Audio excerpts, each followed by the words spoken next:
एउटा न्युज सरकार त्यसले मात्र गरेको हरकत लास्टमा काले काले सकेछ भोलि यिनीहरूको जाहिर छोड्दै हामीले खास जाहिर छोडेदेखि एकै हिसाब हुन्छ क्या हामीले भोलि घरमा त गइहाल्छ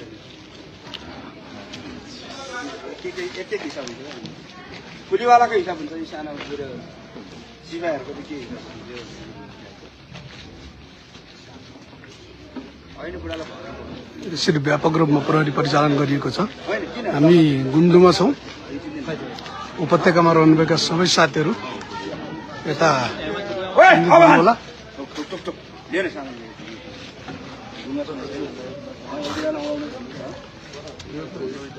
उपत्यकामा भएका सबै साथीहरू को हुनुहुन्छ सबै गुन्डु केन्द्रित हुनु होला।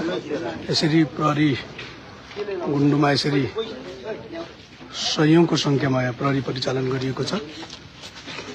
यो कानुनी राज्यको धज्जी उडाइएको छ। सबैले यो एउटा लोकतान्त्रिक देशमा संविधानसम्म जानुपर्ने कानुनसम्म जानुपर्ने विषयमा यसरी धरकपड गर्ने एउटा विशिष्ट व्यक्तित्व एउटा मान्छेलाई यो किसिमको गतिविधि गर्ने यो एउटा हिजो पञ्चायत जस्तो एउटा झल्को आएको छ। तपाई सबै साथीहरु को हुनुहुन्छ सबै साथीहरु गुन्डु केन्द्रित हुनुहोला। सबैले यताउताबाट सबै वरिपरि धेरै प्रहरीहरु यहाँ परिचालन गरिएको छ गुन्डुमा र सबै साथीहरु उपस्थित हुनुहोला। सबै हाम्रो नेकपा एमाले समर्थक सबै साथीहरु उपस्थित हुनुहोला। यसरी यो कानुनी राज्यको धज्जी उडाइएको छ र सबै साथीहरु छिटोभन्दा छिटो यता उपस्थित हुनुहोला।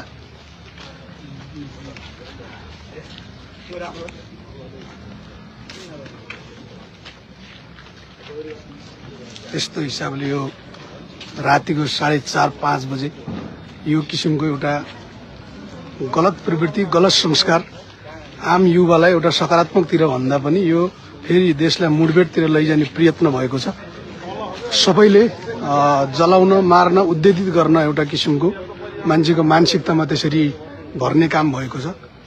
सबैले यो किसिमको कुनै आज शनिबारको दिन पनि यस्तो किसिमको न अदालतबाट कुनै पक्राउ पुर्जी छ न केही त्यस्तो प्रक्रिया अगाडि बढाइएको छ। तैपनि यस्तो किसिमले यस्ता गलत गतिविधि गर्ने कार्य भएको छ। सबै साथीहरु छिटोभन्दा छिटो गुन्डुमा उपस्थित हुनुहोला। उपत्यकामा भएका सबै साथीहरु